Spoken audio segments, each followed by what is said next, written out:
LiberalViewer presents. So, welcome to the August 16th edition of LiberalViewer Monday Media Mixup. Thanks for joining me. I'll be using the 15 best, most newsworthy clips I picked out from the Sunday morning news analysis shows from the big five corporate outlets of ABC, NBC, CBS, CNN, and Fox News, the so-called corporate media here in the United States. Plus, I delayed the show so I could take a few clips from President Joe Biden's address to the nation on withdrawal from Afghanistan that just concluded about an hour before I started this live stream. I'll put that all together for what should be informative, educational, fair use, media criticism, and political commentary show for you all today. I'll be sticking almost completely on the main topic, Who Lost Afghanistan, which is actually the title of a video I made back in February 2009, and I'll be showing you that video a little later, although looks like I have to re-import it. I have to somehow lost it, but I'll take care of that a little later. But February 2009 video, Who Lost Afghanistan, back in the first couple months of the Obama administration. And at that time, even then, it was an ironic title, a reference to the anti-communists, like McCarthyites, who starting in like 1949 asked like who lost China, going against like the communists and the State Department and Truman being soft on China. And the point being, we never really had China, we never really had Afghanistan. You don't lose it, and it's really not the right question. But I'll get to that more later when I get to that video, and especially how things haven't really gotten much better since I made that video in 2009. But I always try to start with some kind of political comedy, and I thought there was a really bad answer from White House National Security Advisor Jake Sullivan this morning on the Today Show, talking to Savanah Guthrie. That's the first clip I'm going to show you, and it's pretty brief, but it has to do with what you see in the thumbnail for my video, the helicopter hovering over the embassy, and the Biden administration officials really wanted to stop any reference to they're having a Saigon style moment. I was very young, but I still remember 1975 when that whole Saigon thing where the city of Saigon was overrun and they had to take people off the roof of the American embassy in Saigon, and that kind of has been replayed, but I'll talk about that a little more after I show. I mean, it's kind of dark comedy, but here's Savanah Guthrie talking to Jake Sullivan this morning over here. Mr. Sullivan, friends and foes alike are calling this withdrawal a fiasco, a debacle, and it is one that apparently the administration did not fully appreciate or see coming. Let me play you some of what the president himself has said in the last 6 weeks or so. The likelihood there's going to be the Taliban overrunning everything and owning the whole country is highly unlikely. Do you see any parallels between this withdrawal and what happened in Vietnam, with some people feeling... None whatsoever. Zero. There's going to be no circumstance where you see people being lifted off the roof of a embassy of the United States from Afghanistan. And yet that is precisely what we have seen over these last few days. How do you explain getting this so wrong? Well, first, Savanah, to be fair, the helicopter has been the mode of transport from our embassy to the airport for the last 20 years. But you know the larger point. It's not the helicopter. That is how we move it's not people the mechanism. Back and forth, so No, it's the last-minute scramble. You know that. It's the last-minute scramble when the assurances from the president himself were this was not what we were going to see. It is certainly the case. And yeah, that was a really bad answer, saying, oh, well, we always use helicopters, which doesn't really get to the real question. If I were to have any criticism of Savanah Guthrie, the way she followed up, by the time Savanah Guthrie was asking that question, we had already seen pictures of people in Afghanistan clinging to the sides of airplanes, and there are even reports people fell off. So, who was the person who said history doesn't repeat itself, but it rhymes? And so it's not people falling off helicopters, but people falling off airplanes at the airport is pretty much history rhyming in my point of view. And I think Savanah Guthrie could have driven that point home by mentioning that. But otherwise, she, I thought she did a pretty good job of responding somewhat incredulously to Jake Sullivan's answer there. But I did say earlier that I delayed the beginning of the show so I could show you a few clips of Joe Biden's address to the nation, and I specifically wanted to show what he did to try to make up for what you saw there from Jake Sullivan, and also later I'm going to show you a couple lengthy clips from Secretary of State Antony Blinken trying to respond to the Biden administration's responsibility for not who lost Afghanistan, but who is, the Biden administration is responsible for this poorly planned, poorly executed withdrawal, whatever you want to say. What's been going on over the weekend specifically contradicts things that Joe Biden said, just like you saw Savanah Guthrie ask Jake Sullivan in that last clip. And so, to his credit, at least to a minimal extent, Joe Biden in his speech earlier today did take responsibility and did, speak honestly how there's at least one sentence in this first clip where he takes responsibility for not anticipating the speed that Afghanistan has fallen, although then he immediately segues into blaming the Afghan people and Afghan leaders, and specifically Ashraf Ghani, and I'll talk about that a little more after we watch that clip from earlier, about an hour or so ago, that I recorded from Fox News over here. We plan for every contingency, but I always promise the American people that I will be straight with you. The truth is, this did unfold more quickly than we had anticipated. So what's happened? Afghanistan political leaders gave up and fled the country. The Afghan military collapsed, sometime without trying to fight. If anything, the developments of the past week reinforced that ending U.S. military involvement in Afghanistan now was the right decision. American troops cannot and should not be fighting in a war and dying in a war that Afghan forces are not willing to fight for themselves. We spent over $1 trillion. We trained and equipped an Afghan military force with some 300,000 strong, incredibly well equipped, a force larger in size than the militaries of many of our NATO allies. We gave them every tool they could need. We paid their salaries, provided for the maintenance of their Air Force, something the Taliban doesn't have. Taliban does not have an Air Force. They do now.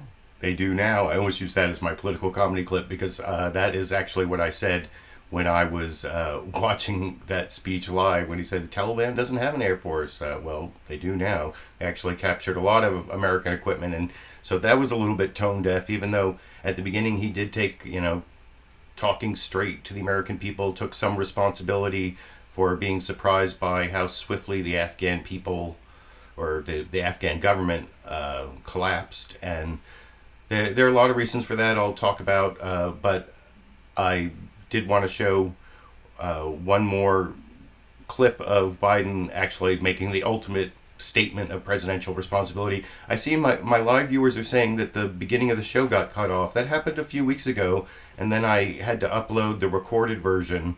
I'll see if the archive of the live stream has the beginning cut off, and if it does, then I will have to upload the recorded version and do a premiere video in a few hours, and we'll all watch it together like I did a few weeks ago. But anyway, I want to move on to this shorter clip of near the end of the speech of Biden at least taking the ultimate statement of presidential responsibility over here. Our mission in Afghanistan has taken many missteps, made many missteps over the past 2 decades.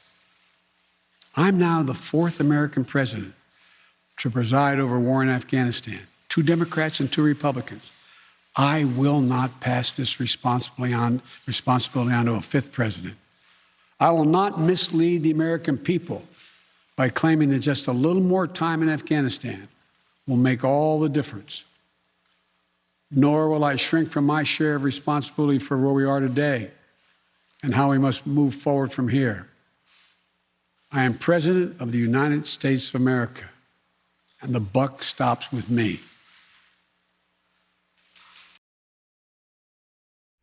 And see, he paused there for the cameras, because that's the presidential responsibility moment, and going to the "Who Lost China" thing. Wasn't it Harry Truman who had that sign on his desk in the Oval Office? The buck stops here. So ever since Truman, who I guess lost China, now Biden has to lose Afghanistan, but. The thing is, Biden has had a long history of opposing the continued involvement of the United States in Afghanistan. And, I mentioned this video I made back in February 2009, which is when, in the, second month of the Obama administration, President Obama decided to surge troops into Afghanistan. And you'll see in his speech today, that is something that Biden referenced that he opposed. Didn't mention that he opposed. He says 2009. He doesn't mention it was President Obama. But this is really important. And the reason I'm going to show this clip and then the video I made in February 2009 is all the rest of the clips from the Sunday shows. They're really kind of a fight between, is this Biden's fault or is it Trump's fault? And they don't really look at how it's actually George W. Bush's fault and Barack Obama's fault. And they also have lots of blame for who lost Afghanistan. But before I get to my video, Who Lost Afghanistan from 2009, here is Joe Biden kind of making that point. This is actually in between the last two clips I showed, but I put it here for my narrative purposes, and I'll talk about it with you a little more after we watch together over here. We went to Afghanistan almost 20 years ago with clear goals. Get those who attacked us on September 11th, 2001, and make sure al-Qaeda could not use Afghanistan as a base from which to attack us again. We did that. We severely degraded al-Qaeda in Afghanistan. We never gave up the hunt for Osama bin Laden, and we got him. That was a decade ago. Our mission in Afghanistan was never supposed to have been nation building. It was never supposed to be creating a unified, centralized democracy. Our only vital national interest in Afghanistan remains today what it has always been: preventing a terrorist attack on America's homeland. I've argued for many years that our mission should be narrowly focused on counterterrorism, not counterinsurgency or nation building. That's why I opposed the surge when it was proposed in 2009 when I was vice president. And that's why, as president, I'm adamant that we focus on the threats we face today in 2021, not yesterday's threats. Today, the terrorist threat has metastasized well beyond Afghanistan. And so he's saying that it doesn't even make sense to have the troops in Afghanistan because it's not special in terms of being a terrorist threat for al-Qaeda. But you did notice how he talked about February 2009, and that's why, or he talked about 2009, the surge that he opposed. And I actually made this video in February 2009. I have to import it here. Hopefully I can do that without messing anything up. Let's see. Hold on a second here. LiberalViewer presents. So President Barack Obama's announcement last week that he'd fulfill his campaign pledge to send more American troops to Afghanistan caused some strange reactions, perhaps strangest of all on Fox News, where despite sorry, I didn't mean to start that. I'm going to start it again in just a minute, but I had to change the properties a little bit when I imported it there. But anyway, the point that I'm making is that in February 2009, as you're going to see in this video, I talk about two mistakes, or two presidents who made lots of mistakes, George W. Bush and then Barack Obama.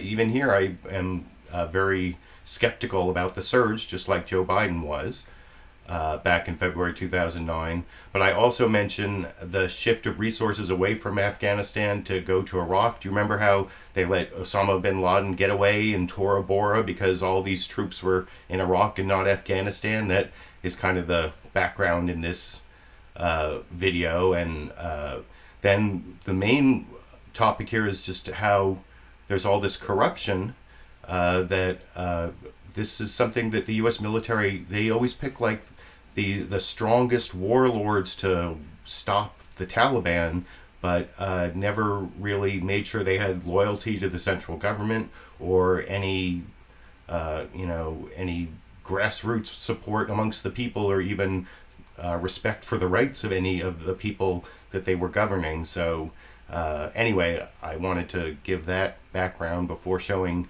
This is 6.5 minutes video I made in February 2009, but I think it's important to look at the first two presidents before I show all the clips from yesterday talking about the mistakes of the last two presidents to handle Afghanistan. So here it is, an old style LiberalViewer video we can watch together over here. LiberalViewer present.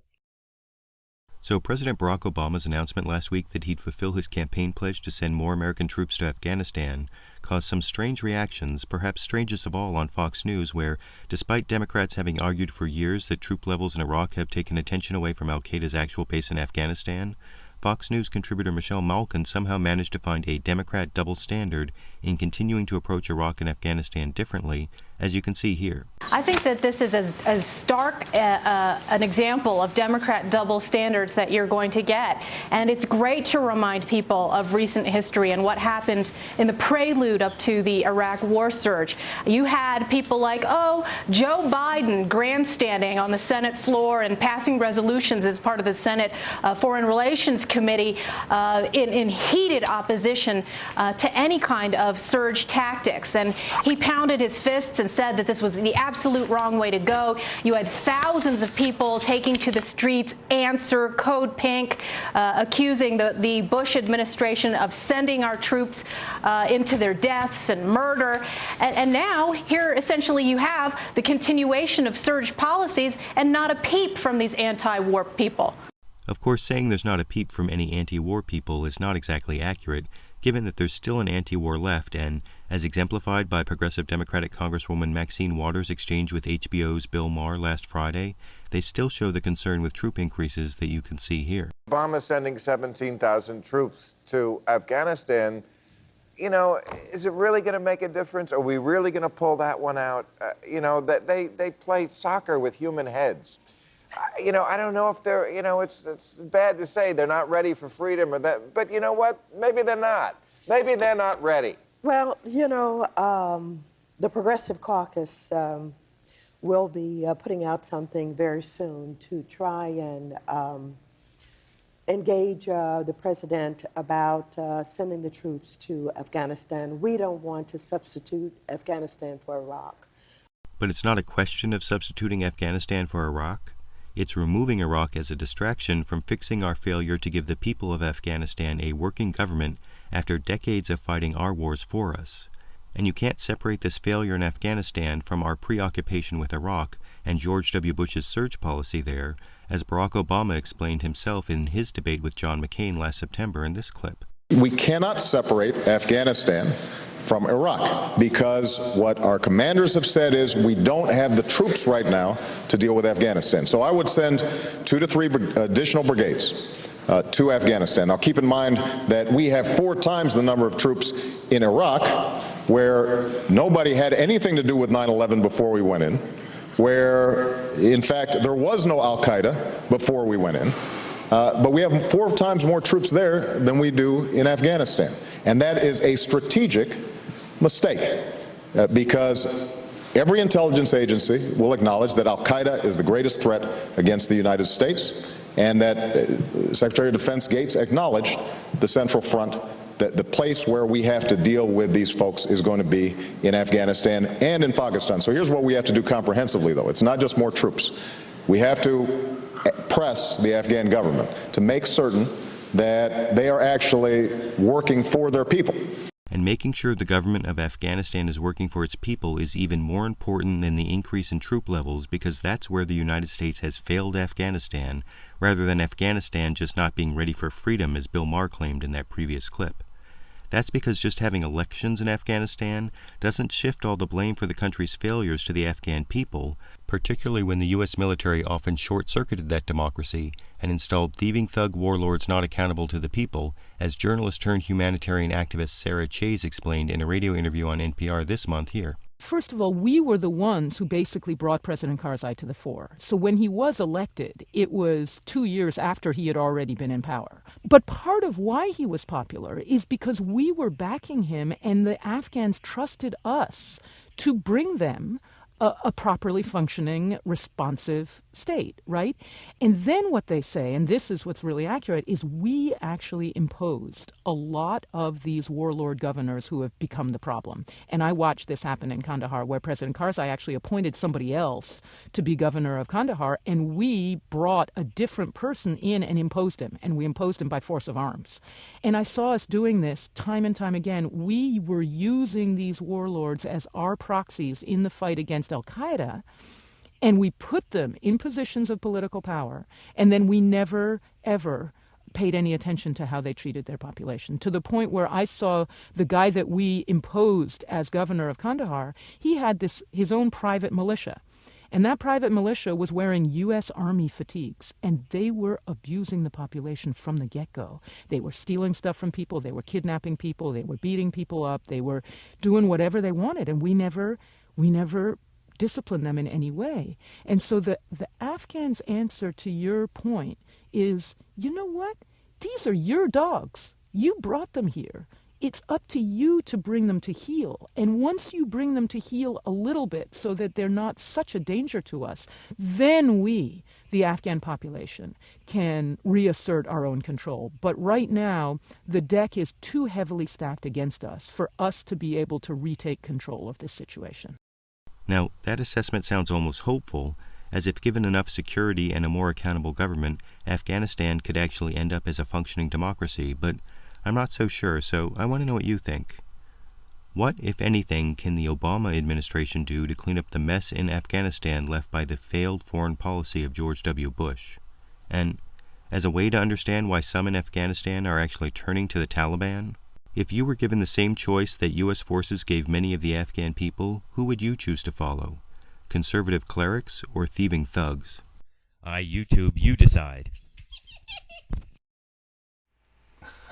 So there's the old-style LiberalViewer video that I think the clips in there and the analysis in there support what I said before I showed the video, that the first two presidents have a lot of blame, especially George W. Bush for diverting resources to Iraq from Afghanistan so that they lost Osama bin Laden. I mean, that would have been a perfect time for U.S. forces to start drawing down if they had gotten Osama bin Laden at Tora Bora, and then they switched to this whole nation-building thing, but supported a corrupt government with thieving thug warlords like you saw at the end there. And who are you going to support? The conservative clerics of the Taliban, or the thieving thugs who are just like stealing from the people and not respecting their humanity? So it's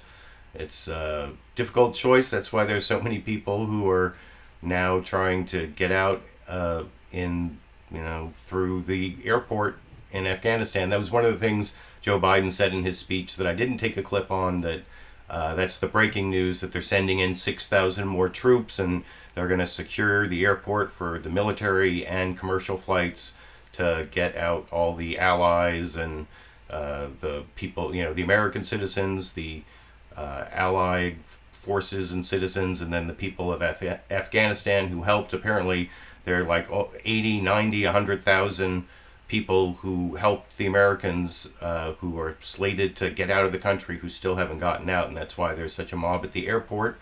But anyway, I've rambled on long enough, and I should really be transitioning to the Sunday show clips. I'm going to show you all 5 of the big 5 corporate outlet news summaries from longest to shortest, and as usual, Chuck Todd has the longest best summary along with the longest best package, right? That's what they call the pre-recorded part. There's actually a long introduction.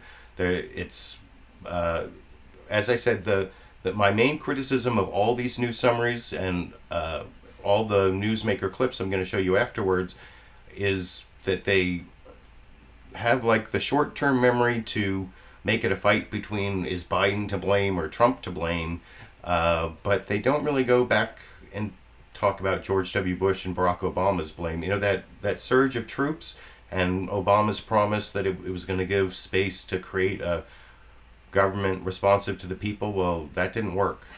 So I also blame Barack Obama. I blame George W. Bush. I blame Trump for the bad deal he made with the Taliban, and I'll be talking about that, especially when I show the Mike Pompeo clip on Fox News Sunday. And then Biden did not have this evacuation plan very well. And anyway, I'll get to all that, but let's get to the first of the news summaries. Like I said, I've been talking long enough in transition. Here's NBC News Meet the Press from yesterday morning. There has been some, Kabul has basically fallen. This was when Kabul was still falling.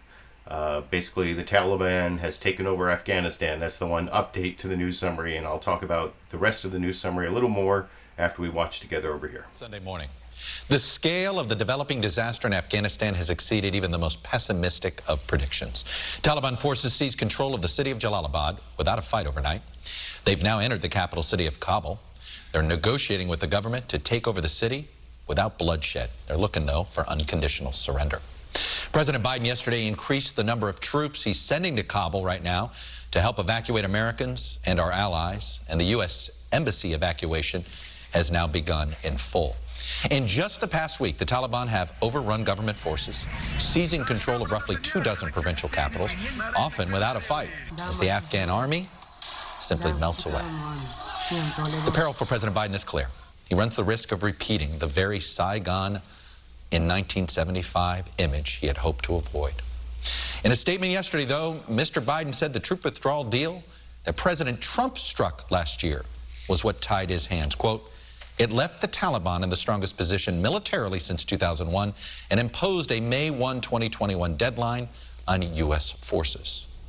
That said, the collapse we're witnessing is happening on President Biden's watch, and the blame will inevitably fall to him if the fallout is as bad as some fear. Yes, Americans in both parties supported an end to this 20-year forever war, but they also want security, and no one likes to see America humiliated. And the collapse of Afghanistan into the hands of the Taliban is likely to haunt Mr. Biden's legacy, especially if the country once again becomes a base for terrorist groups like Al-Qaeda, and there are renewed attacks on the U.S. and the West. The Taliban are sweeping across Afghanistan, taking control of at least 30 of its 34 provinces over the last 10 days and their provincial capitals, including Afghanistan's second and third largest cities. Now they're in Kabul. Just last month, President Biden promised there's going to be no circumstance where you see people being lifted off the roof of a embassy. But now, President Biden has ordered troops back in Afghanistan, raising the total to 5,000 to secure the evacuation of the U.S. Embassy, which has now begun. The embassy staff have been instructed to shred sensitive documents and destroy computers. The airport is now the only safe way in or out of Afghanistan. That's one of the reasons why we move these forces, or we're moving these forces into Kabul to assist with this particular mission, because we know that time is a precious commodity here. Just 1,200 Afghans who work for the United States as interpreters or in other jobs have been evacuated to the United States. Roughly 88,000, including family members, could need to be evacuated, according to a nonprofit advocacy group. We have a sacred moral obligation to help those who have helped us, and we're not walking away from that. And the United Nations is warning of a larger humanitarian disaster. If they arrest us, they will kill us. Everyone, they will kill us. Given the situation right now, how do you see the future for women in Afghanistan? Taliban are not afraid of the world superpowers. They're not afraid of the B-56 or B-52. They're afraid of the women. The top U.S. general in Afghanistan warned last month that a Taliban takeover could allow Al-Qaeda to rebuild. If that pressure comes off, I believe they're going to regenerate, and I think it's only a matter of time before we see them assert themselves and begin to plan attacks against our homeland. Now, as President Biden stands by his withdrawal strategy, But we're going to continue to keep our commitment, but I do not regret my decision. he's likely to own Afghanistan's collapse. He owns this now completely. It isn't Donald Trump's Afghan policy, it's Joe Biden's. It's a tragedy, and it's a tragedy that was entirely preventable. Up until now, most Americans have supported the military withdrawal, which was initially announced last year by then-President Donald Trump. But some who served in America's longest war are asking what their sacrifices were for. I lost friends there. It's hard to understand what it was for. If this is how it ends, how do you tell veterans that it was worth it? Why did we spend the past decade there? What was the purpose? What was the goal? And joining me now from Kabul, a place he's been many, many times, is my colleague Richard Engel. And Richard Engel's had a lot of great reports. I'm not going to show any of that clip, but there's a link down in the video description to the Meet the Press. There's a link down in the video description to the source of all my clips, actually. But I thought that was a pretty good news summary. As I said before, they even had Ambassador Crocker on there, who was in the Obama administration. Didn't really talk about the failures of the Obama administration. I think, like I said, I think the earlier failures did not get enough coverage in any of these clips I'm going to show you. Especially the final newsmaker clip, the Liz Cheney interview by Jon Karl on ABC. I'm going to do that thing I've done a couple times before, where I play the clip and stop it and then talk and then keep playing from where I left off, where like he gets so close to like asking someone whose last name is Cheney and is like an endless war neocon about the mistakes of George W. Bush and Dick Cheney, but never does. But I'll get to that clip, and I'm going to get to the next news summary in just a second, but I did want to thank my Super Chat contributors so far, especially because I think there is like a missing part of this video in the live stream, so I'm going to keep this live stream unlisted, and then I will upload the recorded version of the show with that missing part probably in a couple hours, and I'll do it as a premiere video so I can watch it live with people again. And that means that all these live comments people are leaving are going to get lost. The Super Chat contributions won't be shown, so I did want to show in the video the Super Chat contributions I got so far, if I can import this.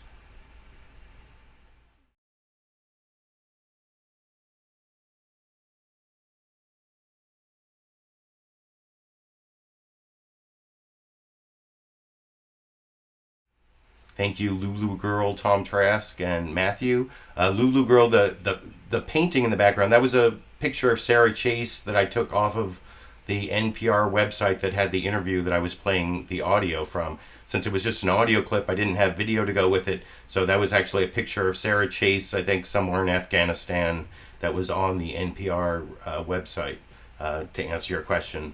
But anyway, thank you for those Super Chat contributions. Like I said, I'm probably going to have to upload this later, and so all the live comments are going to disappear unless you want to show up again for the premiere of that video and watch it with me, and then there'll be a whole new set of live comments. But anyway, the next news summary is CBS News Face the Nation. It's the second longest one, and Nancy Cordes was in for Margaret Brennan, who's still on maternity leave.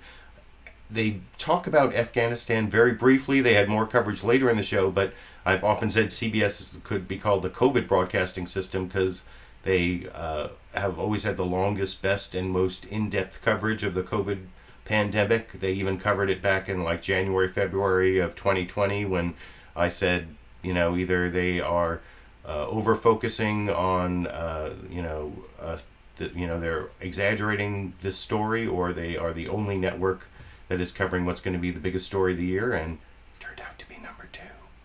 See, I kind of whispered like Biden there, but yeah, it turned out to be number 2.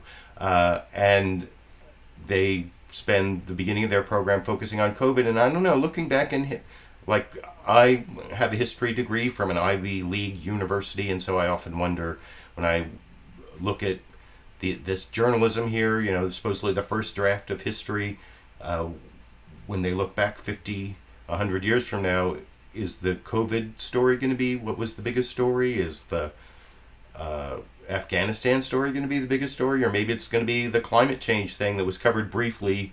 I talked about it last week. I'm not really going to talk about it this week, but maybe that'll be what was the biggest story that got not enough coverage, but who knows. Anyway, here's the CBS News Face the Nation news summary from Nancy Cordes and Mark Strassman from Atlanta, as usual, over here.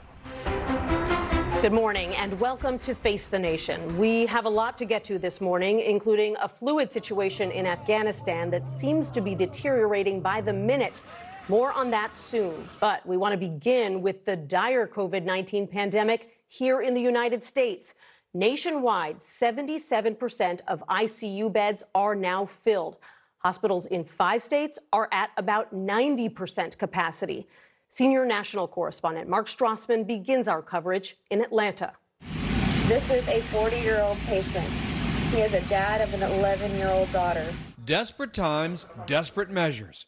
Mississippi's burning with COVID. This Delta surge hit, and it is just raging like wildfire through the state. In Jackson, the state's only level 1 trauma center has 114 patients with the virus.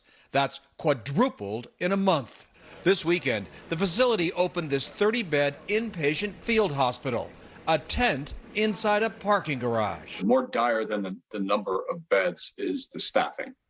That's right. Dr. Luann Woodward at the University of Mississippi Medical Center, she's the alpha leader fighting the Delta variant. That is our biggest pain point, is staffing and the morale of staff. I don't think there's a cavalry out there to come and rescue us. We've got hospitals across the state that are making public service announcements and saying things like, please do not come to our emergency room.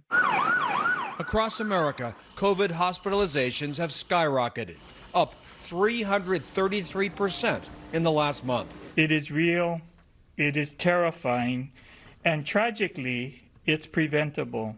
Preventable because roughly 90% of the sickest patients are unvaccinated. With so many soft targets, the Delta variant now spreads like chickenpox across our half-vaccinated country. We didn't learn a single thing. We're right back where we started. No more masks! Other accelerants, mask defiance. I just don't understand why we can't be responsible for ourselves. And schools reopening. COVID hospital patients under 18 have tripled in the last month, like this Florida 15-year-old. Just happy that I'm not under that ventilator anymore. Almost 100,000 more kids tested positive last week. Dallas County, Texas has nearly 700,000 kids, but 0 pediatric ICU beds for any of them who get sick. If they have COVID and need an ICU bed, we don't have one. Your child will wait for another child to die. Tempers and frustrations keep rising because COVID has become a viral siege. Here in Georgia, nearly 90% of ICU beds are full as COVID hospitalizations keep rising. And there's no end in sight. Nancy? And some schools in Georgia already going virtual. Mark Strassman in Atlanta, thank you so much. We want to go now to President Biden's chief medical advisor, Dr. Anthony Fauci. Dr. Fauci, good morning. And I don't have any clips of Dr. Anthony Fauci, but as usual, if you go to the link down in the video description to CBS News Face the Nation, it goes to the CBS News Face the Nation YouTube channel, where they have the whole show split into segments you can watch for free, including the entire interview with Dr. Anthony Fauci, where, he basically says that this whole fourth wave of the pandemic is frustrating because it's totally unnecessary. It's the pandemic of the unvaccinated. If, so many people hadn't refused to get vaccinated who were eligible to get vaccinated, we could have probably prevented this fourth wave, and the United States is a lot luckier than other countries. And if you watch all the rest of the COVID coverage from the Sunday shows, there's like the optimistic and pessimistic scenarios. On the good side, and you saw it in that news summary from CBS, more people are getting vaccinated now that it's scarier that they might actually get and die from COVID. People thought it was over, and it's not over. But anyway, that's enough on COVID. I'm going to get to the next news summary. And, one of the things that's funny about Fox News on a weekend like this weekend, when the Biden administration is in a lot of trouble and all of the media is like asking tough questions, how they let this debacle of an evacuation of Afghanistan occur. What happens is all the news, the non-right-wing media, the corporate news media is much more gives much more negative coverage to the Biden administration, so they actually look a lot more like what you see every week on Fox News, which is like negative coverage.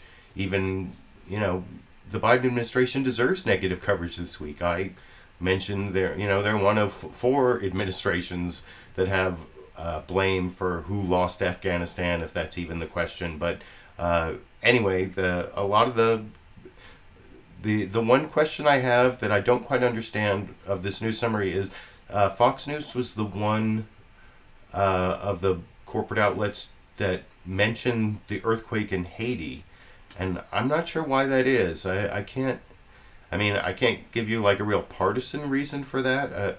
If anyone has any theories, you can let me know in the comment section as we watch Chris Wallace and Kevin Corke give the Fox News version of the first draft of history over here. And hello again from Fox News in Washington. We begin with breaking news on 2 fronts. In Afghanistan, President Biden boosting deployment from 3 now to 4,000 U.S. troops as Afghan government and security forces collapse under a Taliban advance. Insurgents taking control of more than 30 of the country's 34 provinces in a lightning offensive over the past 10 days. Taliban fighters now reaching the outskirts of Kabul, where the evacuation of U.S. Embassy staff has begun. And in Haiti, a powerful magnitude 7.2 quake has killed hundreds of people, with the death toll rising just as a tropical storm closes in. In a moment, we'll speak with former Secretary of State Mike Pompeo, who oversaw the Trump administration's peace agreement with the Taliban. But first, let's bring in Kevin Corke at the White House with the latest on both Haiti and Afghanistan. Kevin. Chris, with President Ghani set to relinquish power in Afghanistan and the Taliban now on the march in Kabul, the U.S.'s precarious presence in Afghanistan is facing the all-too-real prospect of an ignominious end, and a dangerous one as well. President Biden huddled with his senior national security advisors this weekend, mapping out an updated exit strategy from the war-torn nation. This as the Taliban has continued its march, seizing increasingly large swaths of the countryside without much resistance, finally reaching the streets of Kabul today. Afghan officials say Taliban negotiators are headed to the palace today to discuss a transfer of the city, something Biden previously said was not a foregone conclusion. The Afghan troops have 300,000 well-equipped as any army in the world, and an air force against something like 75,000 Taliban. It is not inevitable. Near the embassy in Kabul, Chinook helicopters landing to help evacuate personnel as diplomats urgently destroy sensitive documents. Afghan officials say troops have surrendered Bagram Air Base to the Taliban, which houses 5,000 inmates. Increasingly, Kabul International Airport is the only way in for U.S. troops and the only way out for anyone looking to escape. Meanwhile, half a world away, Haiti is once again in the throes of disaster, with desperate searches ongoing to find the living, trapped in rubble following a devastating 7.2 earthquake Saturday that has killed more than 300 there. Chris, that impoverished country is still trying to claw its way back from a similar powerful earthquake some 11 years ago, and is now doing so without a head of state, as its president was assassinated there last month. Chris? Kevin Corke reporting from the White House. Kevin, thank you. And joining us now, former Secretary of State Mike Pompeo. Mr. Secretary. And I will have some more criticism of Fox News when I get to Chris Wallace's interview of Mike Pompeo in a little bit. Well, that's clip number 10. Well, actually, I may have to renumber the clips because I added in the Biden clips after I numbered them. So pay no attention to those numbers, but I'll have that all correct by the time this is uploaded again as a premiere video in a couple hours. But you can check out the Mike Pompeo clip in a little bit. But like I said, this happens to be a week where the Fox News lens on the news that bad news for Biden. Well, this week there was a lot of bad news for Biden in terms of the images and the facts on the ground in Afghanistan. I mean, even if you believe in getting out of Afghanistan, like I do, and 60-70% of Americans think we should be getting out, doing it like this doesn't seem like the best way. Or anyway, that is not biased reporting this week, even though a stock clock is right twice a day, and I had someone say that's not true because digital clocks have AM and PM, but no, I was talking about the clocks with the hands. I got a comment, believe it or not, on one of my live streams when I said a stock clock is right twice a day. But I want to now get to the last two news summaries, much shorter, same information, starting with Jon Karl doing a news summary for ABC, now one of the permanent co-hosts of ABC's This Week with George Stephanopoulos. How come his name and Martha Raddatz's name aren't in the title of the show? Like Jake Tapper and Dana Bash are sharing a State of the Union. Doesn't seem fair to me, but you can ponder that while we watch the 2-minute plus news summary from ABC yesterday morning over here. Good morning and welcome to This Week. 20 years of war, 2,312 American service members killed, and many, many more left with life-changing injuries. They fought to keep Afghanistan from becoming a safe haven for the kind of terror attack that struck America on September 11, 2001. They also fought to try to make Afghanistan a stable democracy capable of defending itself. And now, before the eyes of the world, much of whatever was gained on the ground in Afghanistan has unraveled. Overnight, the Taliban seized Jalalabad, leaving Kabul as the only remaining major city not under insurgent control. And this morning, this image, eerily reminiscent of the fall of Saigon, a U.S. Chinook helicopter flying near the embassy. American diplomats have been instructed to destroy sensitive documents, electronic equipment, and even images of the American flag that could be used as propaganda. Smoke seen near the embassy roof as the evacuation gets underway. Yesterday, the president announced he's authorized additional troops, totaling 5,000, to help evacuate Americans and some of the Afghans who worked with the U.S. President Biden also said he's warned the Taliban that anything they do that puts U.S. personnel at risk will be met with a swift and strong U.S. military response. It's a mess, to be sure. But in his statement yesterday, President Biden said it's a situation he inherited from his predecessors, saying, quote, "I was the fourth president to preside over an American troop presence in Afghanistan. 2 Republicans, 2 Democrats. I would not and will not pass this war on to a 5th. This morning, there are deep concerns about the lives at stake, the long-term security implications for the United States, and America's standing in the world. We'll take all of that to Secretary of State Tony Blinken. Martha Raddatz, who traveled to Afghanistan in June, is also standing by. But we begin this morning live in Kabul with ABC senior foreign correspondent Ian Pannell. Ian, what's the latest? And like I said, it's pretty much the same information, a little bit shorter. I'm just going to end the quintet by letting you juxtapose those 4 previous news summaries with the one from CNN State of the Union, Jake Tapper, and I will talk about that news summary with you a little more after we hear Jake Tapper tell us what is the State of the Union this week. It's not going to be good. Over here. Hello, I'm Jake Tapper in Washington, where the state of our union is watching a tragic foreign policy disaster unfold before our eyes. Weeks before the 20th anniversary of 9/11 and the deadline for President Biden's complete withdrawal of U.S. service members, the Taliban are laying waste to all the gains in that country. Having seized much of Afghanistan, the Taliban are now at the gates of the capital city of Kabul. Their representatives are meeting with leadership inside the Afghan presidential palace.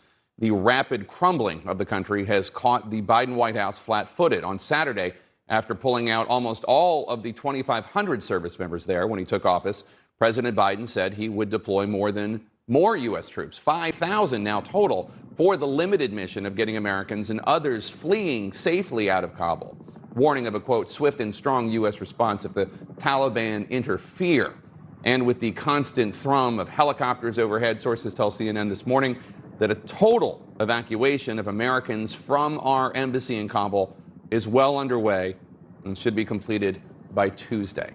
That is, of course, a sharp turnaround from 6 weeks ago when President Biden called it highly unlikely that the Taliban would overrun the country, an assessment that even at the time struck many experts in Biden's own administration as unrealistic. And now, as American diplomats rush to shred embassy documents and escape, it seems shocking that President Biden could have been so wrong.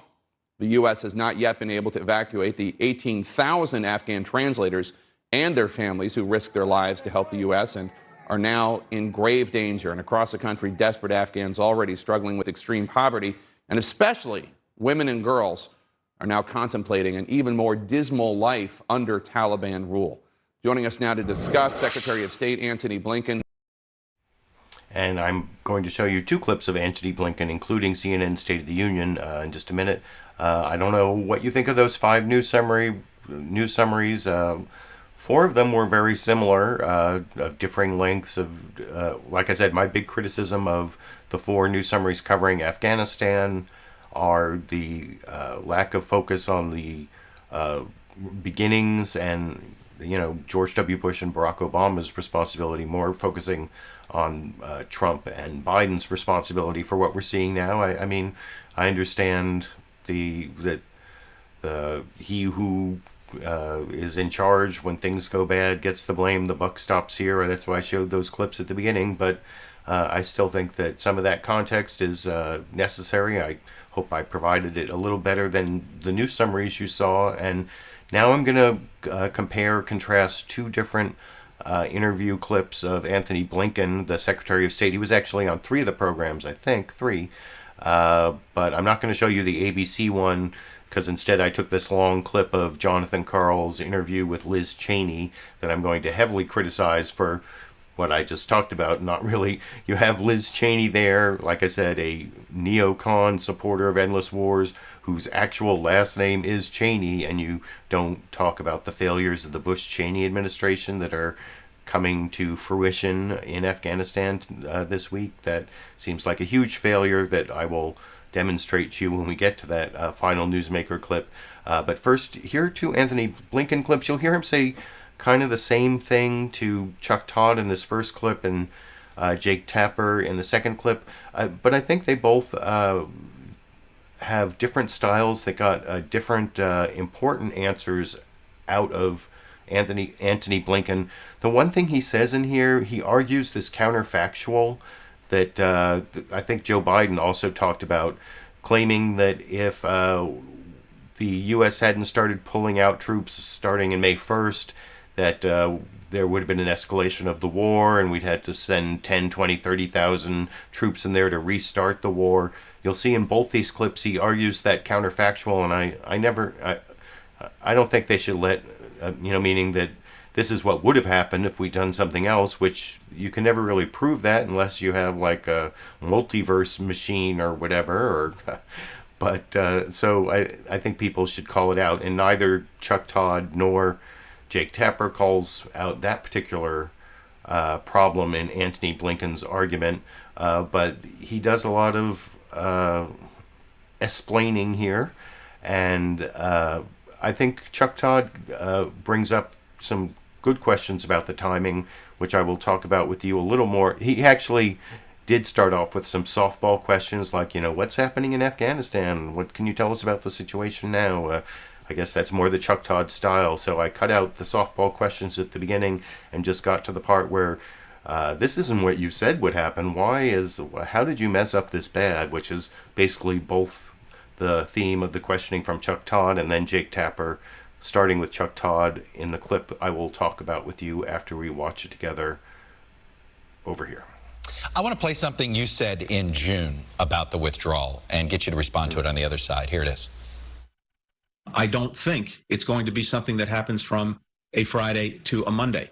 So I wouldn't necessarily equate the departure of our forces in July, August, or by early September with some kind of immediate deterioration in the situation.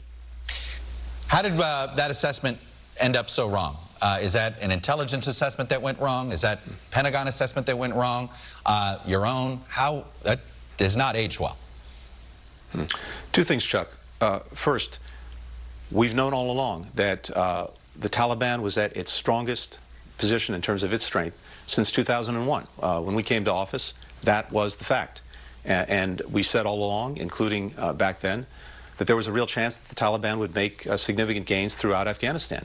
But on the other hand, I have to tell you that the inability of Afghan security forces to defend their country has played a very powerful role in what we've seen over the last few weeks.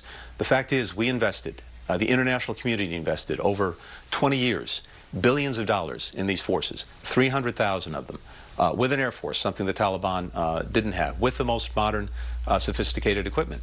And unfortunately, tragically, they have not been able to defend the country. And I think that explains why this has moved as quickly as it's moved.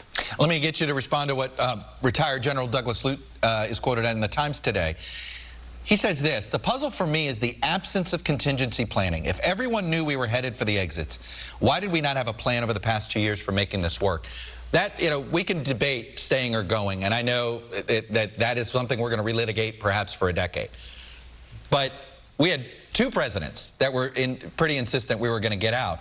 It does look like this looks like a chaotic withdrawal for something that politically seemed inevitable to the American people. What happened there? We've been working on this departure, this drawdown for months. We actually began an ordered departure from our embassy back at the end of April. And as facts have changed, we've adjusted to that. It's exactly why the president sent in forces that we had at our disposal to make sure that we could do this in the safest, most orderly way possible. So all of those plans have been in place. It's also true that in terms of refugees, in terms of bringing people out, the system that we inherited had been decimated. And so we've been working hard to rebuild that, as you know, and we've been doing that in real time. But Chuck, you know, stepping back, and that's really important because I think it's vital that we put all of this in context. Here are the facts. As the president said, we went into Afghanistan 20 years ago for one mission. And that was to deal with the folks who attacked us on 9/11, to bring them to justice, and to make sure, to the best of our ability, that they would not be able to do that again from Afghanistan. Osama bin Laden was brought to justice a decade ago. Al-Qaeda, the force that attacked us, has been vastly diminished. Its current capacity to attack us from Afghanistan is negligible. We have the capacity going forward to make sure that we have forces in the region and in place to deal with any reemergence of terrorism. That's why we went. We succeeded in achieving those fundamental objectives, and the idea that we would sign up for remaining there in the midst of a civil war for another 5, 10, or 20 years was simply not in the national interest. That is the hard decision the president made. I guess the question isn't about whether 5 or 10 years. Look, there's a lot of backseat driving on this. Why do this in the summer? The fighting in Afghanistan is seasonal. Why not delay the withdrawal to the winter and give the Afghan security forces a chance when we know the Taliban retreats in the winter? Was there any, you know, the idea that you accept this bad deal by Trump, but you'll turn back other bad deals by Trump? I mean, what was wrong with delaying 6 months? Because we inherited a deadline negotiated by the previous administration. That deadline was May 1st. And the idea that we could have maintained the status quo beyond May 1st if the president had decided to stay, I think is a fiction. Here's what is likely to have happened had the president decided to do that. During the time from when the agreement was reached to May 1st, the Taliban had stopped attacking our forces, stopped attacking NATO forces. It had not sought to take over the country, the entire country, by going at these major provincial capitals. Come May 2nd, if the president had decided to stay, all gloves would have been off. We would have been back at war with the Taliban, attacking our forces. The offensive you've seen throughout the country almost certainly would have proceeded. We would have had about 2,500 forces in country with air power. That would not have been sufficient to deal with the situation. And I would be on your show right now explaining why we were sending tens of thousands of forces back into Afghanistan to restart a war that we need to end. Why are you convinced that we're not going to see, in the words of reportedly of Secretary Austin in a report this morning, that he was making the case for staying a little bit longer by noting what happened after we withdrew from Iraq and the rise of ISIS? Why are you... So you can see Chuck Todd segues there without challenging Secretary of State Antony Blinken's counterfactual about what would have happened if he would have waited till what Chuck Todd suggested was, and I thought was a pretty good question. There is a fighting season in Iraq, in Afghanistan. Have I said Iraq instead of Afghanistan earlier in this video? Sorry if I have, but that's because I'm thinking back to February 2009 and George W. Bush, and that was one of George W. Bush's problem, is getting distracted by Iraq when he should have been focused on the mission in Afghanistan, as I said earlier. But Chuck Todd did talk about the fighting season in Afghanistan, but then didn't follow up on the counterfactual. And I'm going to show you and I thought Chuck Todd also did a good job finding a clip from Antony Blinken saying something that has been kind of contradicted by the facts, which Jake Tapper doesn't do. I think in the clip I'm about to show you, which is about the same length, Jake Tapper even gives Antony Blinken credit for being more honest than the clips of Biden he's about to show here. But he also is, this is not a softball liberal media, as they always, try to claim on the right, that the corporate media is liberal. It's not liberal, it's corporatist, but they do, there are actual journalists who will confront the administration when things are looking bad, and things look bad for the Biden administration. And I think Jake Tapper, like I said, he didn't even start off with softball questions. This is right at the beginning. He comes right at the Secretary of State about the debacle that has been unfolding over, let me see, is this the...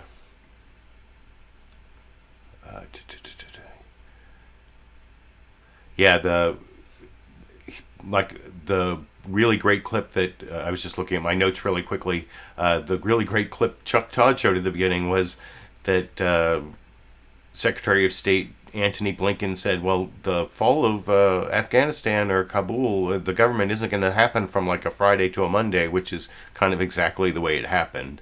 That was why I wanted to give special kudos to the Chuck Todd and his producers for at least that line of questioning. But anyway, here is the Jake Tapper version. You can decide who did the best cross-examination, comparing that last clip to the almost same length from Jake Tapper over here. Take a listen to what President Biden was saying less than 6 weeks ago. Your own intelligence community has assessed that the Afghan government will likely collapse. That is not true.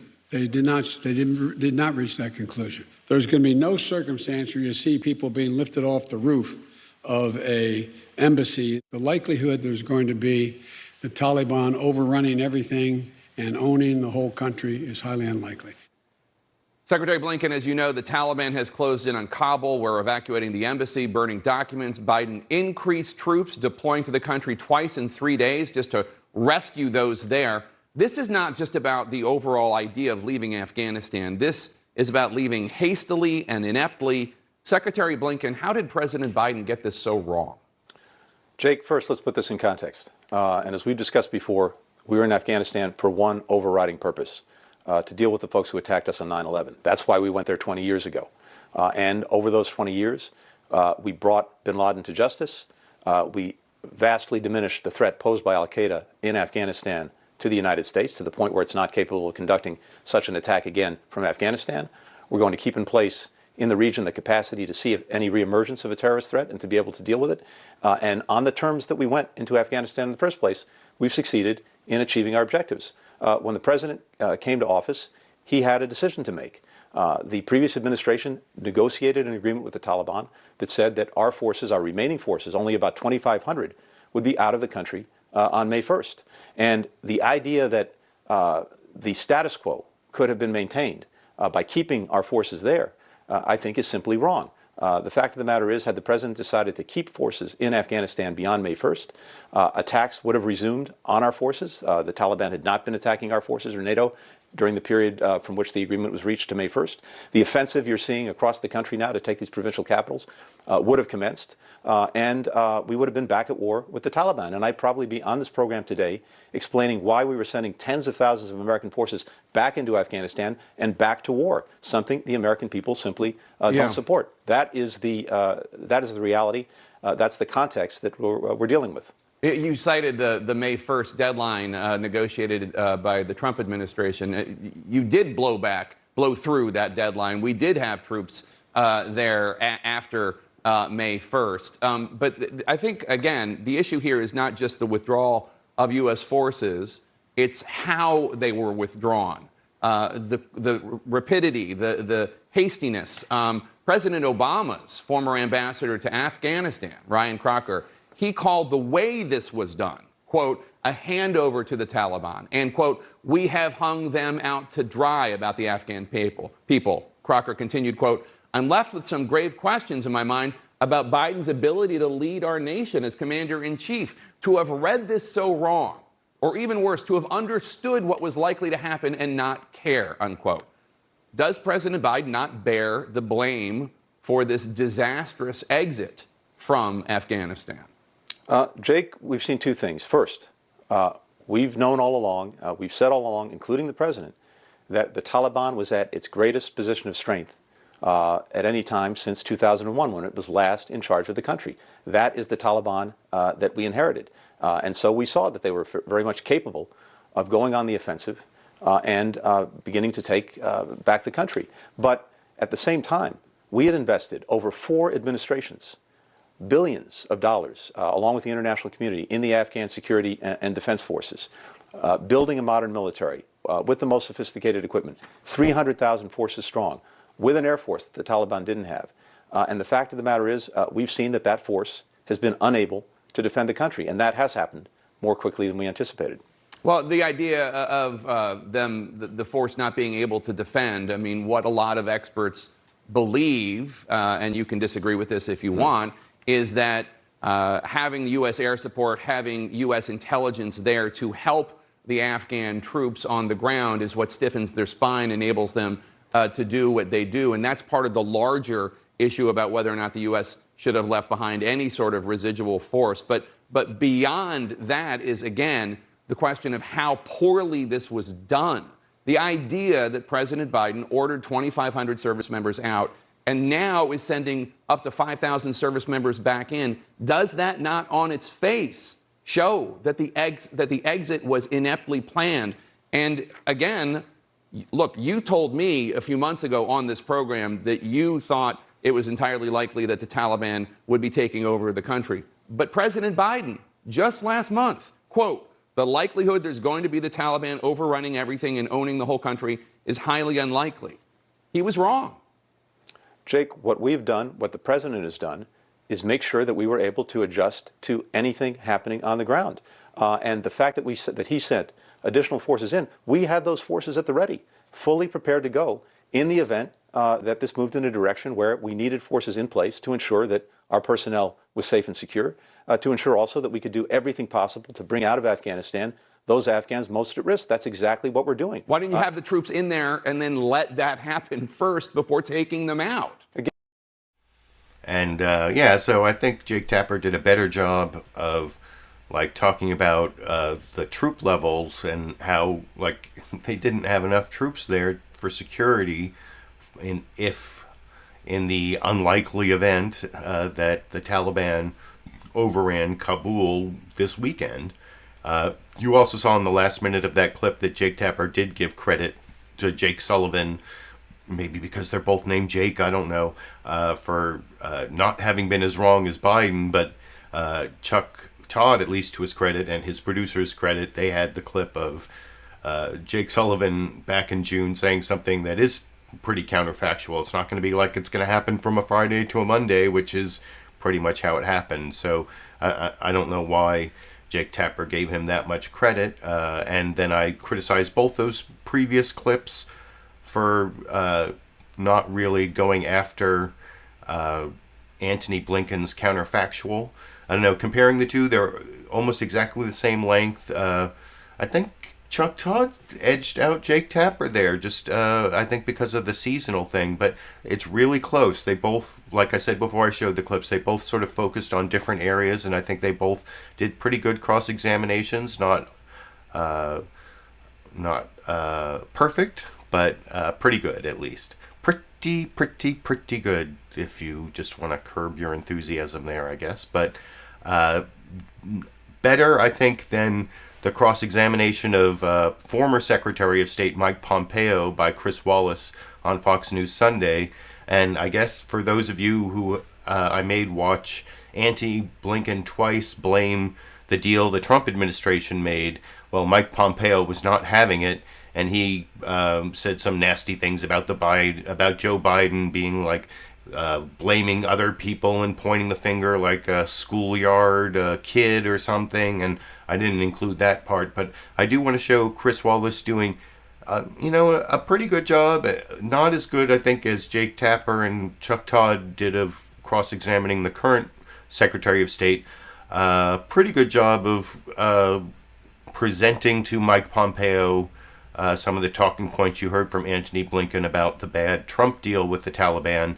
The one thing is, Jake Tapper said in that last clip that the Afghan government and army lost morale when they started withdrawing the troops or whatever. But I've heard that I've seen some analysis that the real beginning of the loss of morale that led to this big collapse was when Mike Pompeo, back in November 2020, met with the Taliban leader. And you'll see Chris Wallace talk about that a little bit, but not as strongly as I think he should have, as I will talk about with you a little more after we watch Chris Wallace cross-examining Mike Pompeo on Fox News Sunday yesterday together over here. But I have to say, it isn't just President Biden who says this. When we announced that you were going to be a guest on this program, a former top military commander in Afghanistan and a current top Republican member of Congress both talked about the deal that the Trump administration and you negotiated back in 2020 with the Taliban to pull out all U.S. forces. Here was President Trump when he was in office. Basically, we're policemen right now, and we're not supposed to be policemen. We've been there for 19 years in Afghanistan. It's ridiculous. Critics say that for the U.S. to cut a deal with the Taliban without the Afghan government even in the room was hugely demoralizing and led inevitably to where we are today. Yeah, Chris, that's just simply not true. Go read the deal. Go read the conditions that were built into the deal. I was in the room. I was at the center of working to deliver that. The Afghans were in the room. We had the Afghans all in the room for the same time in 20 years. We had Afghan leaders, not just the corrupt leader Ghani. I mean, think about President Ghani. He spent all of his time lobbying Washington, D.C. Republicans and military leaders, the same folks you probably just talked about. If he'd have spent that time building out friends and coalitions and working with the Taliban himself, we could have gotten to reconciliation. Instead, he took money for his own good and then came to Washington to lobby for more American money, billions of dollars. He spent more time in Washington than he did talking to his own people. We negotiated a deal that formed a basis for the conditions-based withdrawal from American soldiers. I'm proud of the work that we did there. We brought a lot of young kids home. We saved a lot of American lives. We were working diligently to deliver on the president's two missions: to get our young people home, to reduce the risk to the United States from having our soldiers, sailors, airmen, and Marines there in Afghanistan, and second, to create the conditions where we could make sure that a terror attack on the United States did not happen from there. We did it in the Philippines. We did it in Syria. We reduced terrorism risk all around the world. We would have done it in Afghanistan as well. I just want to ask you one more question about your record, though, sir. You were the first American Secretary of State to ever meet with the Taliban, and you talked about how they had agreed to join us in the fight against terrorism. Here you are, sir. The gentleman I met with agreed that they would break that relationship and that they would work alongside of us to destroy, deny resources to, and have al-Qaeda depart from that place. Do you regret giving the Taliban that legitimacy? Do you regret pressing the Afghan government to release 5,000 prisoners, which they did, some of whom are now back on the battlefield fighting with the Taliban. Chris, you make peace with your enemies. The statement that I made that day was absolutely true. You can ask the military leaders on the ground. We did good work to crush al-Qaeda. When we left office, there were fewer than 200 al-Qaeda left in Afghanistan. Chris, we never trusted the Taliban. You can ask them yourselves. We made abundantly clear if they did not live up to that piece of paper, to the words that they had put on the ground, we weren't going to allow them to just walk away from any deal that they'd struck. We were going to go crush them. We were going to go impose real costs on them. We weren't going to let them take these provincial capitals. They understood that American power was going to come to their village, to their community, to the friends and family around them, and we were going to make sure that they understood America wasn't going to allow Americans to be killed from this place. We didn't take the word of the Taliban. We watched their actions on the ground when they did the right thing and they helped us against terror. That was all good. And when they didn't, we crushed them. Finally, and I've got about 2 minutes here, sir. You graduated first in your class from West Point in 1986, and I'm sure you vividly remember that it was just a decade earlier in 1975 when the U.S. pulled out of Saigon, and you saw U.S. diplomats, Vietnamese, people who had been sided with us, clamoring onto helicopters on the embassy roof, which scarred our country and our military for years. What do you think the fall of Afghanistan is going to say to our allies and to our enemies? And what do you think it's going to mean for our image of ourselves? Talk about softball questions for Mike Pompeo. That was pretty ridiculous, so that's why I had to keep playing that there, because you did see a little bit of a cross-examination. One comment I had to make about that is, geez, Mike Pompeo hates former, I guess, Afghan President Ashraf Ghani, because apparently he's fled the country. But he thinks he's like totally corrupt, and I'm not surprised given what I was talking about back in February 2009 about the corruption of the Afghan government, and that was a problem all along for the entire 19 years or whatever that we were in Afghanistan. So no follow-up on that particular issue from Chris Wallace. And he did that one follow-up question about giving the Taliban legitimacy and asking the Afghan government to release prisoners and, meeting with them to give them legitimacy. But I want you to look at this photo here. Let me see if I can. I didn't change the audio on this, but here I can. Let's look at this photo here. Like, there's a link down in the video description to this Voice of America article. That's like a U.S. government outlet from November 2020 when Bush was, when Trump was still in office. And it's titled Pompeo Meets with Afghan Taliban Negotiators in Qatar. And so here's that photo from that article. And so there's Pompeo on the left wearing a mask, and then the person closest to him there, you know who that dude is? That is, here, let me look at that dude is Mullah Abdul Ghani Baradar, who's basically now the leader of Afghanistan. And he was released from, I think in February 2020, he was released from jail in Pakistan at the request of the Trump administration.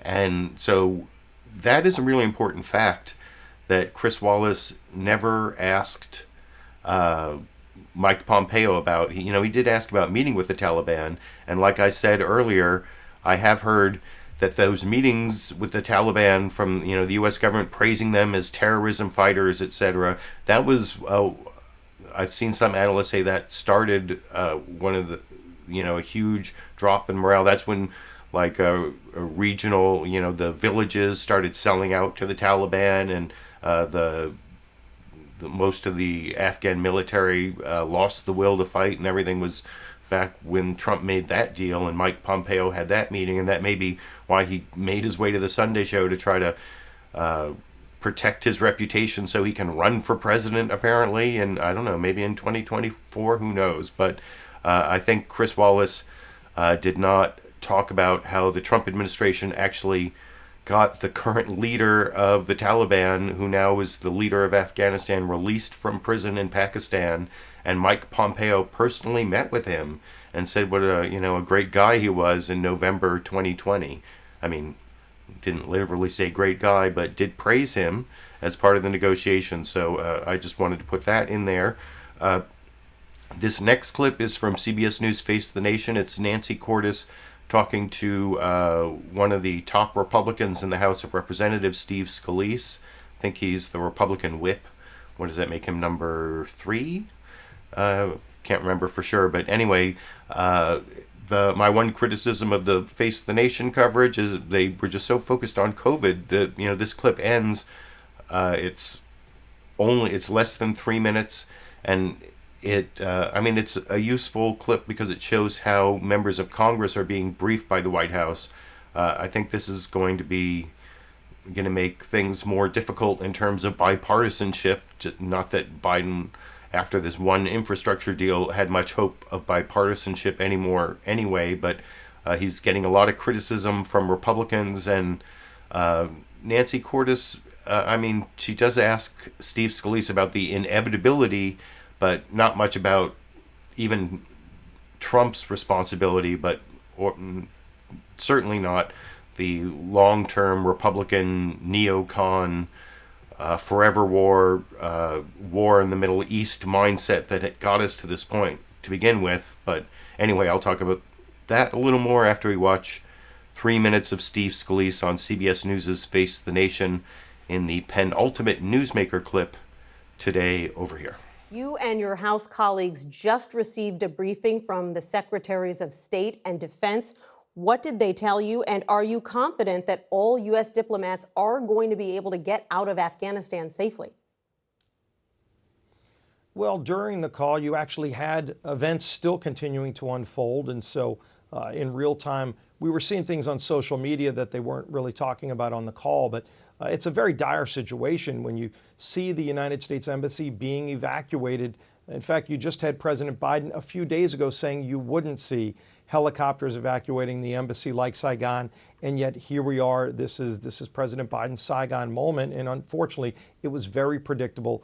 It seems like many in President Biden's intelligence community got this devastatingly wrong, and I think a lot of questions will be asked later about why just weeks ago they were saying something completely different than what we're seeing on the ground today in Afghanistan.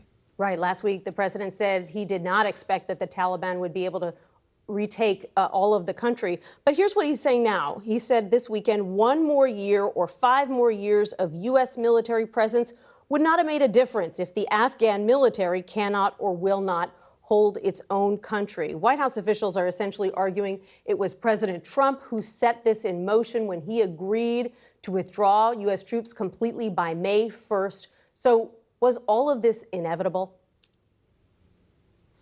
No, and in fact, you're seeing a lot of finger pointing and blaming. There used to be a saying that the buck stops here on the president's desk and he wants to blame everybody else.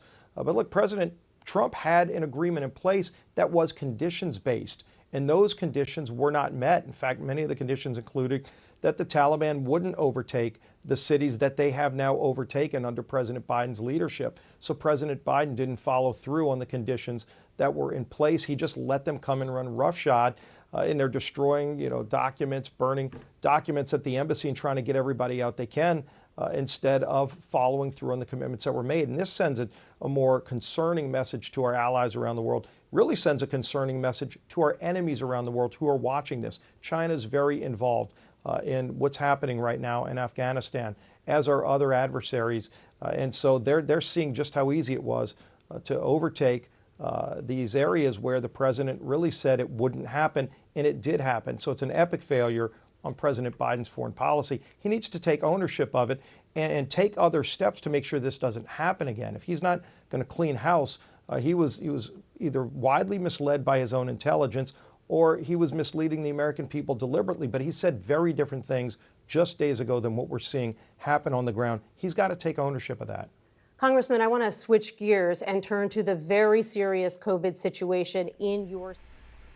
In Louisiana, there is a serious COVID situation, and That's what the COVID broadcasting system, CBS, focused on, as I said before I showed that clip. And there was some light generic questioning from Nancy Cordes about, the Trump deadline made this inevitable, right? But not really deep. And did you see there how Steve Scalise fit in? There are actually a lot of China, Russia, Pakistan, all involved in what's going on with the Taliban, but he slips in the China there because we're kind of coming full circle on who lost Afghanistan with who lost China, because that's one of the major political points that they're hoping to use against Biden again, soft on China, that goes all the way back to 1949, I guess. But the one thing I wanted to point out about that and about the previous clip of Mike Pompeo, Nancy Cordes obviously didn't follow up, but Chris Wallace didn't follow up either on the other counterfactual that Republicans are getting away with. I criticize Antony Blinken for saying, well, if we hadn't started pulling out now, we would be, having this big war and we'd be increasing troops, and people would say, why are you continuing the war? Well, Donald Trump himself and a lot of Republicans, as you just saw both Mike Pompeo and Steve Scalise say, well, if Trump was still there, everything would be so much better, which I find that hard to believe. It was conditions-based, and somehow I don't think that Donald Trump would have managed this better than Joe Biden.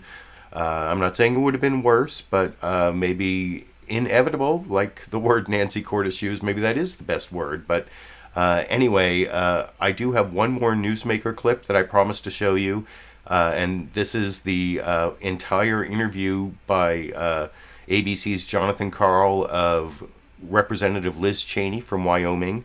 And I have this set so that I can stop it partway through and start talking again, as I've done a couple times in the past, because the thing I kept waiting, I criticized all the corporate media coverage from yesterday by saying that they talked about, Biden's responsibility for what's happening, and then was Trump more responsible or Biden more responsible? But they didn't really talk about Obama and George W. Bush, even though in some ways they're even more responsible, especially George W. Bush. And so they have on Representative Liz Cheney. Her last name is Cheney. She's a neocon who believes in the forever wars.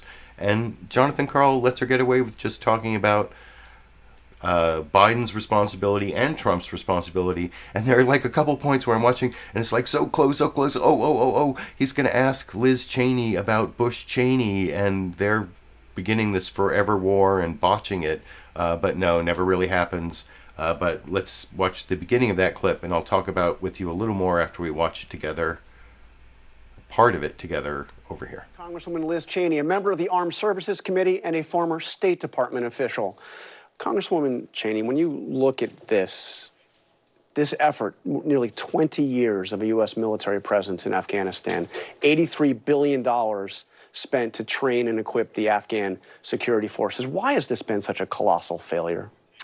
Well, I think if you look at where we were, if you look at what it would have taken in terms of maintaining the status quo, 2,500 to 3,500 forces on the ground, conducting counterterrorism, counterintelligence operations, this disaster, the catastrophe that we're watching unfold right now across Afghanistan did not have to happen. And it's not just that people predicted that this would happen. Everyone was warned that this would happen.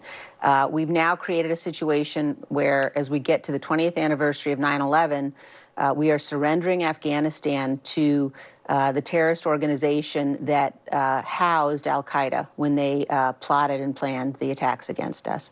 It's inexcusable, it's devastating, and it is going to have ramifications not just for Afghanistan, not just for us in Afghanistan, not just for the war on terror, but globally for America's role in the world, the extent to which America's adversaries know they can threaten us, and our allies are questioning this morning whether they can count on us for anything. Now, ultimately, this is President Biden's decision. He is the one that is called for this withdrawal, is going forward with it.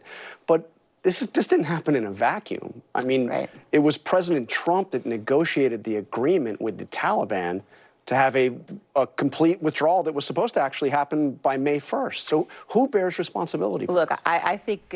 So there you see, he's asked first about Biden's responsibility.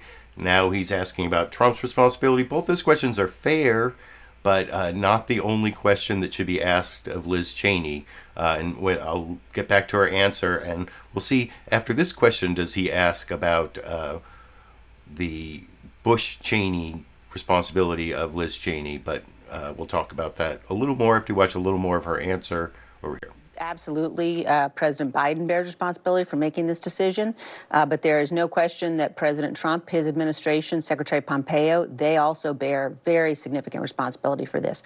They walked down this path of legitimizing the Taliban, of perpetuating this fantasy, telling the American people that the Taliban were a partner for peace. President Trump told us that the Taliban was going to fight terror.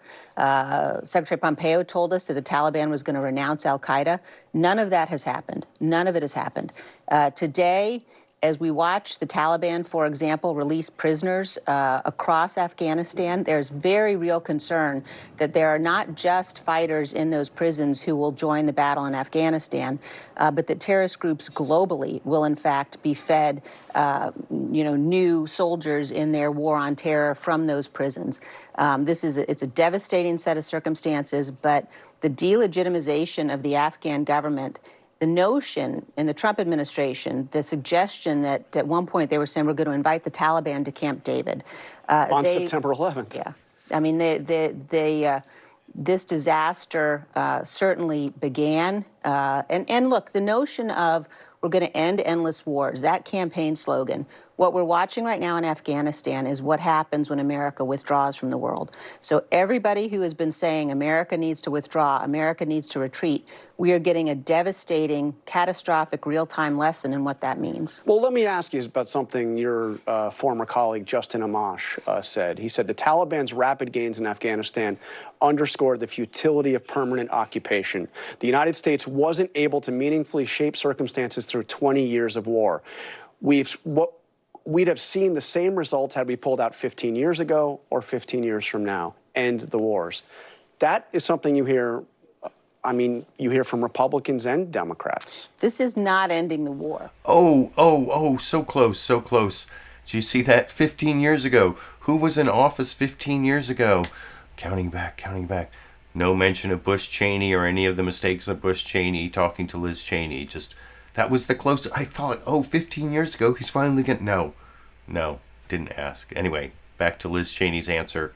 What this is doing actually is perpetuating it. What we have done and what we're seeing in Afghanistan is instead of keeping 2,500 forces on the ground, which with air power, working with the Afghans, we were able to keep the Taliban at bay. We were able to prevent the Taliban from establishing safe havens with 2,500 to 3,500 troops on the ground.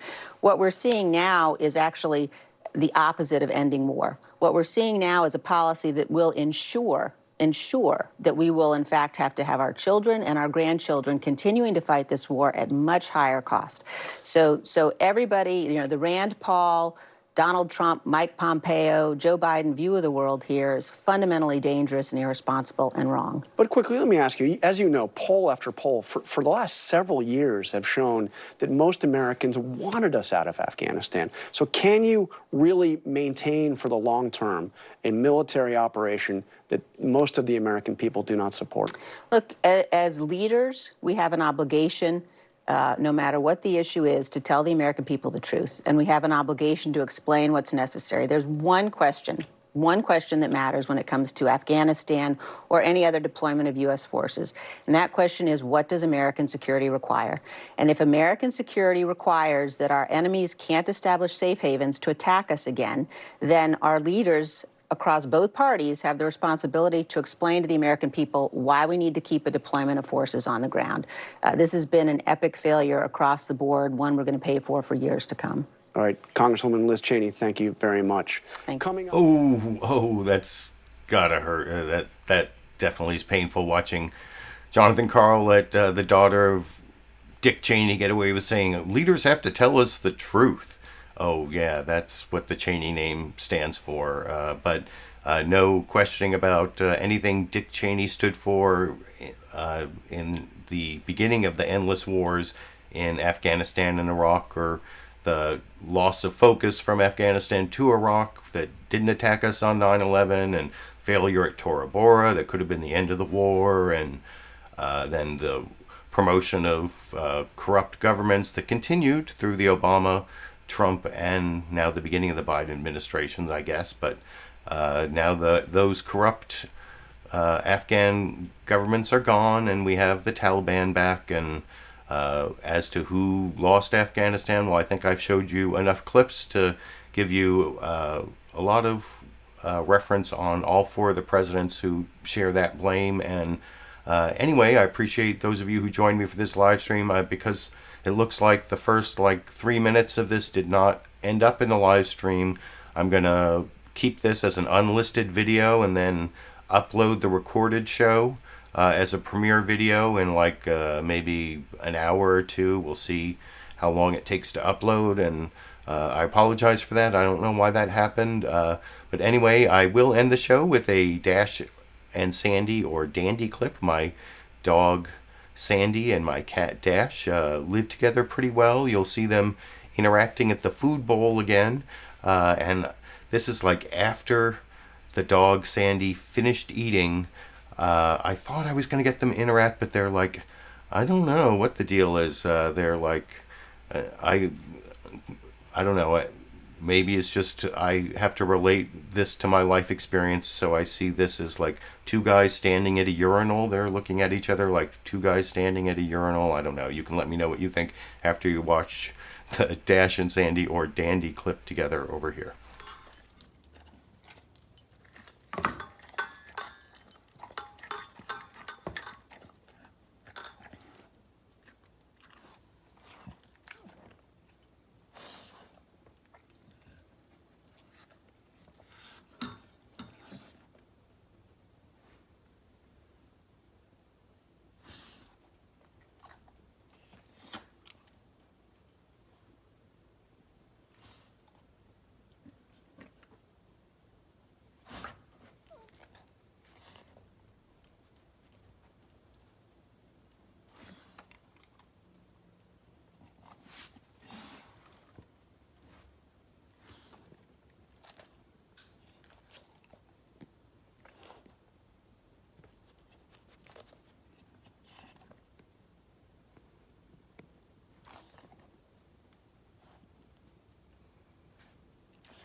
Okay, I didn't mean to suggest that guys at urinals nuzzle each other in the ear, but what I meant is they were both trying to pretend that the other one wasn't there and didn't exist, although Sandy did sort of sniff at Dash there a little bit. But anyway, I hope you enjoyed the Dash and Sandy or Dandy clip to end the show.